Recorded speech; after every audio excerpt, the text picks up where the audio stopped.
Right. So I recap on where I left off at.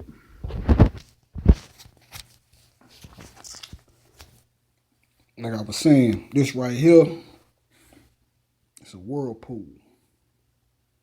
Dark waters of noon. It's water, melanin, which will make it the black water, and get my shit right. And water, melanin, and air.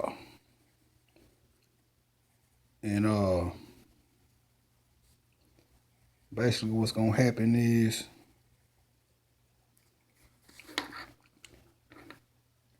like I was saying, you got the goddess rim. You got this rim right here, and you have this rim right here. She's called Remy the Weeper, Rim the Weeper. The light is gonna come from the behind this right here,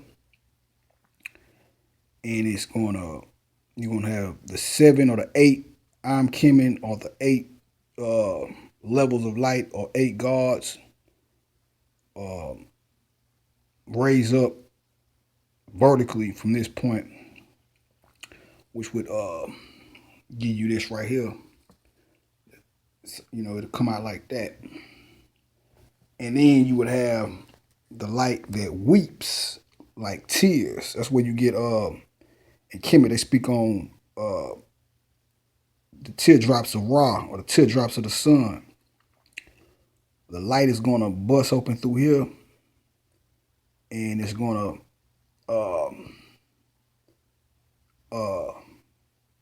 weep from this point all the way out to the outer throughout all these rings out to the edge, and it's gonna weep. The edge is gonna all the light is gonna concentrate in one at this point of the ring right here, the outer ring, and it's gonna weep back in this direction, and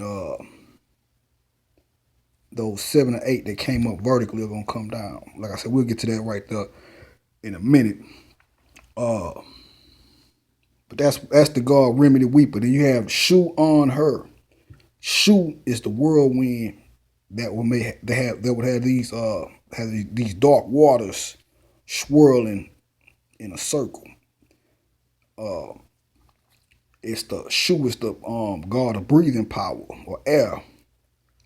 So the whirlwind will be centered right here in a circle, moving in a circle, causing all these waters to spin.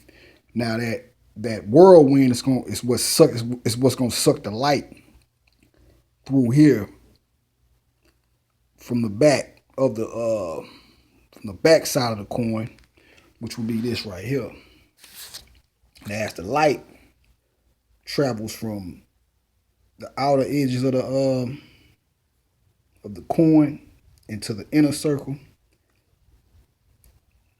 all the light from here, and here, it's going to travel inward, leaving all this as a dark void in space, or a dark void.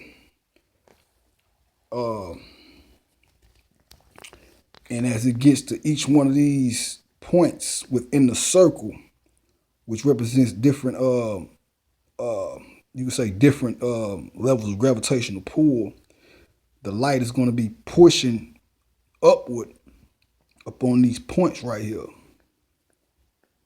And that's going to create mountains on the other side, which will be this side. So as that light is pushing up, each one of these right here are going to be rising up and form in the form of mountains. In the Bible, that's where you get in Revelation. It speaks on the seven eyes and the 7 horns of the beast. These are the 7 horns. These are going to be the 7 horns. These right here, when they make their way through this passage right here and go up here, they become the 7 eyes. And this is where interesting to note right here. This is called the tat pillar. The tat or the cross, TAT. This is where you get the whole image of Christ with his head. You'll see images where you'll see Christ's head, then you see the cross behind it. The or you'll see light coming from behind his head, the glory, the crowns of thorns. That's where that comes from. Because when all this light filters through here, this would be the core of the earth. So it'll be like if we was to cut the once everything is formulated, created, this would be the flat end of the earth. And it'll have a globe on the top, then it's gonna have a globe at the bottom. And this would be the center, which would be the landmass where we all walk at, which is goes back to these mountains. These mountains that are pushed up, you'll hear certain scriptures in ancient mythology about how these stairs had to be erected so God could have some, or the spirit could have something to walk on over the waters. These are the waters in between the mountains. Like I said, these are going to be the mountains. This is where you get your whole seven heads of the beast in the Bible. Because Revelations is basically it's basically a creation story. It's telling you how the earth came to fruition. And these would be the seven eyes right here. Well, these would be the seven eyes. These would be the eighth. Now I'm finna deal with the center, the core, or whatnot. So basically, while these seven rings of light are pressing up on the back and it's sliding down the back end of the coin in the middle of the coin. So you have to picture a coin. If you used to picture the coin sideways, or if you used to just picture a coin suspended in thin air, this would be the back side, or this would be the bottom. This would be the top right here. And this would be looking at it from a side. This would be happening from a side view. So you have this light falling from the back of the coin as a tail. So you can just picture a coin with a tail coming down. Now these seven, this is what you call the Elohim right here. The seven, which each one of these is going to pertain to a chakra. Or these seven are going to become a chakra. Later on in the narrative. Now up here, this is Apt and Soot. Apt is the darkness or the dark mound. That's why it's the oldest. When you look at the Temple of Dendera, when you look at the zodiac, in the center of the zodiac, you have what you call the Apt, which would be a hippo, and a sun, which is a dog. The reason they use the hippo is because the roundness of the hippo, basically resembles the round melanin mound right here, and that mound has light inside of it. This is going to be what you call on, because basically what's going to happen is once this opens up, you have another god in Kemet called Kepra or Ptah, Kepra Ptah, which is symbolized by the dung beetle. Now the dung beetle lays its eggs inside a ball of dung or shit or whatever.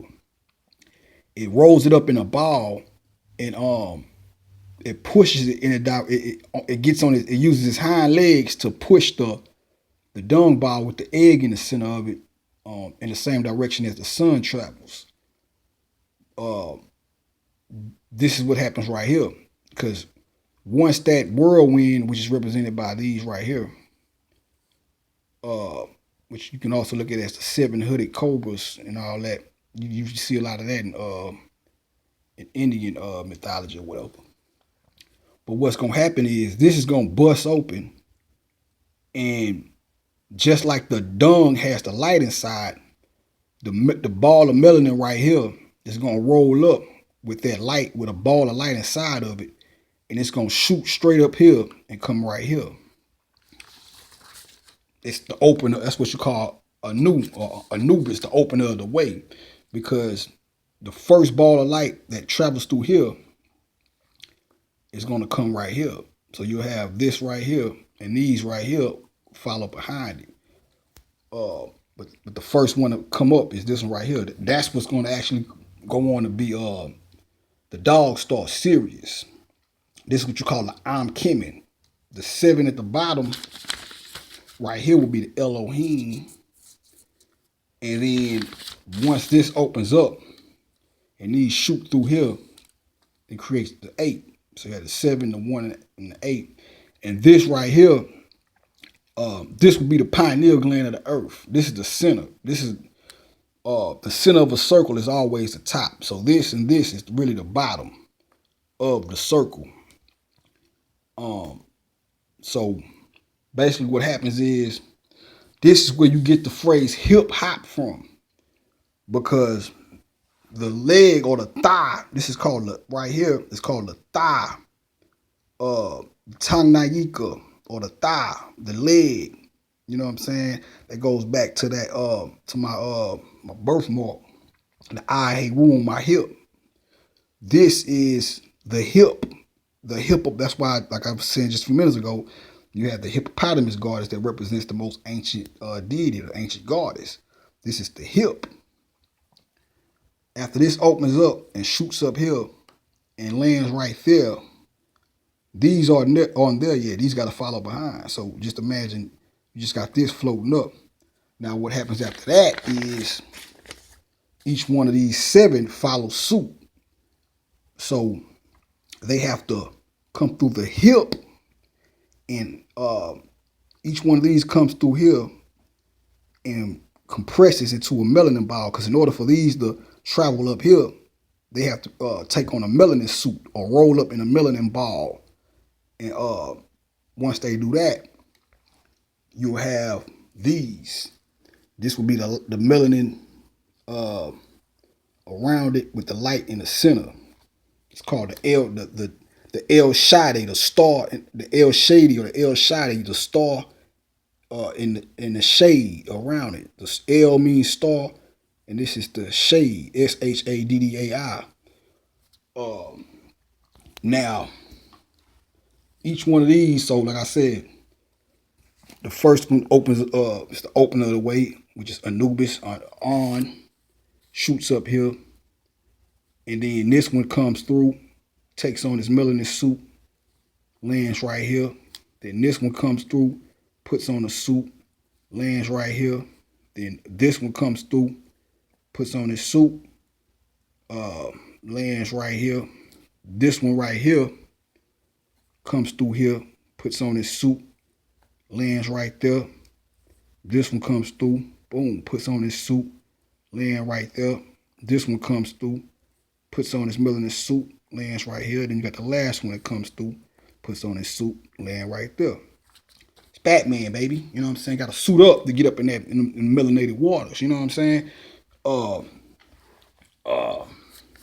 as that process takes place, you have a reverse of that, because all that melanated water, while all that light is coming through, because this is, like I say, this is coming through the center, and then you have the light.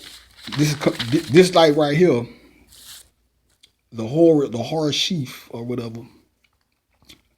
We'll take it back right here. This would be Osiris. This would be Soot. Soot cuts Osiris into 14 pieces. Well, how does that happen? Each one of these guards, each one of these 7 balls of light come through, and the 7 turns into 14, because now when each one of these 7 come through, they have 2 aspects now. 1, 2, 3, 4, 5, 6, 7 balls of light. 1, 2, 3, 4, 5, 6, 7 shades of darkness surrounding the light. That's the 14. You know what I'm saying?